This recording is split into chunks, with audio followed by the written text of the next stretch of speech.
eyyi noon tigui mouvement les élèves étudiants fulɓe de ko noon somi jumani onon direct nder Kaladio TV ne wonde Djeri TV la télévision aynaɓe hollum sababu jaɓɓal mon hande ɗo e Daral mo Fora.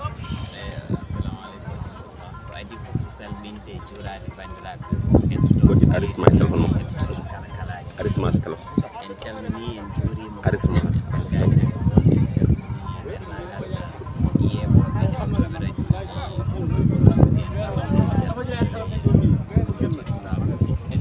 Sénégal en calmini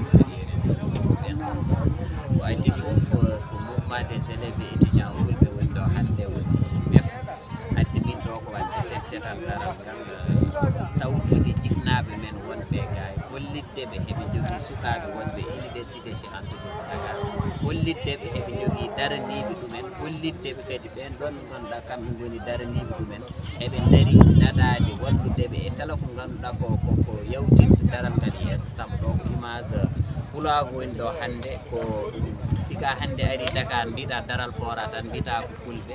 ganduɗen kadi apport daral ngal e économie Sénégal taki en jaɓani hay lawol gotol hokkude daral ngal e ngal heeɓe keji e banggal laaɓal e banggue goɗɗe mbaɗe noon guila e hygiène ha ko way noon wadde addi amen ɗo hande objectif o ɓurɗamen ɗo hande ardu woni wadde feere han kay daral ngal laaɓa garɗo yawata ɓeɓe tawi ɗo